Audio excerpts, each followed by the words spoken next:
లోక్ అదాలత్ దావాలను పరస్పర సమ్మతితో రాజమార్గం ద్వారా పరిష్కరించుకుంటే ఎన్నో ప్రయోజనాలున్నాయని ఆదిలాబాద్ జిల్లా ప్రధాన న్యాయమూర్తి కె ప్రభాకర్ రావు సూచించారు. ఆదిలాబాద్ జిల్లా కోర్టు ఆవరణలో డిఎల్ఎస్సీ ఆధ్వర్యంలో జాతీయ లోక్ అదాలత్ నిర్వహించారు. జిల్లా ప్రధాన న్యాయమూర్తి కె ప్రభాకర్ రావు లోక్ అదాలత్ ప్రారంభించారు.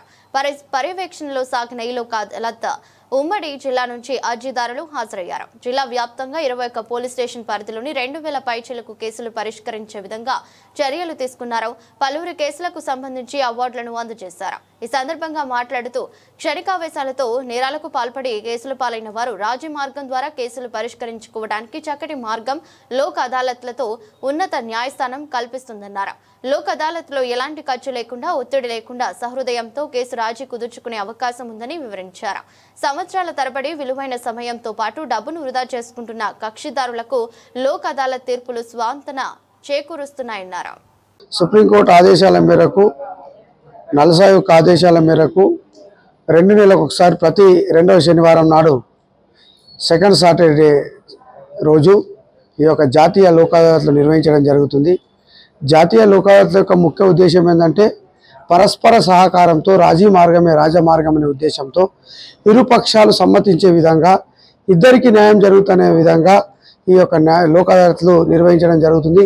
ముఖ్యంగా కొన్ని వేల సంఖ్యలో ఏవైతే పెండింగ్లో ఉన్నటువంటి కేసులు కూడా త్వరితగతిన పరిష్కారం కావాలనేటువంటి ఉద్దేశంతో సుప్రీంకోర్టు ఏదైతే ఈ యొక్క నేషనల్ లోక్ అదాలత్ కండక్ట్ చేస్తుందో దీని మూలంగా మంచి ఫలితాలు వచ్చేసి మరి కేసు పెట్టినటువంటి కంప్లైంట్, అదేవిధంగా నేరస్తుడు, అదేవిధంగా దావా వేసిన వ్యక్తి, దావా వేయబడినటువంటి వ్యక్తి మేము ఇద్దరం కూడా గెలిచినాము అనే ఉద్దేశంతో సంతోషంగా ఉంటారు. కాబట్టి ఇలాంటి జాతీయ లోక్ అదాలత్ల ద్వారా మరి మనందరం కూడా ఇట్లాంటివి ఉపయోగించుకొని మరి త్వరితగతిన ఏమైనా సమస్యలు ఉంటే వాటిని పరిష్కరించేందుకు, అదేవిధంగా కేసులు త్వరితగతంగా డిస్పోజ్ అయ్యేందుకు ఉపయోగపడుతుంది. ముఖ్యంగా కాంపౌండ్ చేయబడినటువంటి కేసులు అంటే రాజీ చేయగలిగినటువంటి, అదేవిధంగా దావాలు, అదేవిధంగా మోటార్ వెహికల్ యాక్సిడెంట్ కేసుల లోపల ఒకవేళ డిసీజుడు తరపునటువంటి వారసులు మరి ఇన్సూరెన్స్ కంపెనీలు ఇచ్చేటువంటి నష్టపరిహారాన్ని కనుక ఇరువురు ఒప్పుకుంటే ఈ యొక్క లోక్ అదాలత్లో అవార్డు పాస్ చేయడం జరుగుతుంది. సైబర్ నేరాలు ఇప్పుడు పెండెన్సీని బట్టి వల్ల దాదాపు ఒక 1000 కేసులు అయితే పరిష్కారం కావచ్చు. ఇప్పటి వరకు మాట్లాడినటువంటి వక్తలు లోక్ అదాలత్ యొక్క ఉద్దేశము, దాని యొక్క ఉపయోగాల గురించి మీ అందరికీ తెలియజెప్పారు.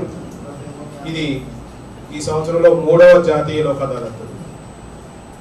నేను ఇక్కడికి వచ్చి సంవత్సరం దాటిపోయింది. వచ్చిన దగ్గర నుంచి చూస్తున్నాను ప్రతి శాఖ వారు, ఇటు అడ్వకేట్ బార్ అసోసియేషన్ నుంచి పోలీస్ శాఖ వారు, పబ్లిక్ ప్రాసిక్యూటర్స్, బ్యాంక్ అధికారులు, ఇన్సూరెన్స్ కౌన్సిల్స్ అందరూ మీ శక్తి వంచన లేకుండా లోక్ అదాలత్ విజయవంతం కావడానికి అందరూ కూడా ఎంతో సహకరిస్తున్నారు.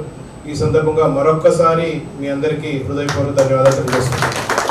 అదే ప్రత్యేకంగా ఆదిలాబాద్లో ఉన్నటువంటి ప్రింట్ అండ్ ఎలక్ట్రానిక్ మీడియా వారు కూడా మేము వేసే ప్రతి కార్యక్రమాన్ని బాగా కవర్ చేస్తూ ప్రజల్లోకి విస్తృతంగా తీసుకెళ్తున్నందుకు వారికి కూడా ప్రత్యేకమైన ధన్యవాదాలు మా జిల్లా న్యాయ సంస్థ తరఫున తెలియజేసుకుంటున్నాను.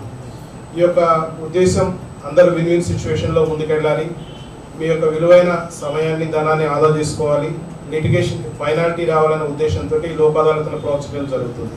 కాబట్టి ఈ యొక్క లోక్ అదాలత్లో కొన్ని కేసులు వెళ్ళిపోతే మనం ఇంకా పెద్ద కేసులు ఏదైనా ఉంటే వాటి మీద మనం బాగా కాన్సన్ట్రేట్ చేసి క్వాలిటీ జస్టిస్ ఇవ్వడానికి అవకాశం ఉంటుంది. కాబట్టి ఈ యొక్క కృషిలో మీరందరూ భాగస్వాములైనందుకు, మాకు మనస్ఫూర్తిగా సహకరిస్తున్నందుకు వ్యక్తిగతంగా నా తరఫున, అదేవిధంగా జిల్లా న్యాయశాఖ తరఫున అందరికీ కూడా మరొకసారి ధన్యవాదాలు తెలియజేసుకుంటూ ఈ యొక్క కార్యక్రమాన్ని, లోక్ అదాలత్ని కూడా విజయవంతం చేయాలని చెప్పేసి తెలియజేసుకుంటున్నాను. గత నెల రోజుల నుంచి కూడా మన ఆదిలాబాద్ జిల్లాలో ప్రకృతి వైపరీత్యాలతోటి, అధిక వర్షాలతోటి అతలాకుతలం అవుతున్నప్పటికీ కూడాను న్యాయవాదులు, కక్షిదారులు, తర్వాత పోలీస్ అధికారులు, బ్యాంక్ అధికారులు వారి శక్తి వంచన లేకుండా కృషి చేసి ఈ లోక్ అదాలత్ని విజయవంతం చేయడానికి అందరూ కూడా ప్రయత్నం చేశారు. వారికి మరొకసారి నా హృదయపూర్వక ధన్యవాదాలు తెలియజేస్తున్నాను.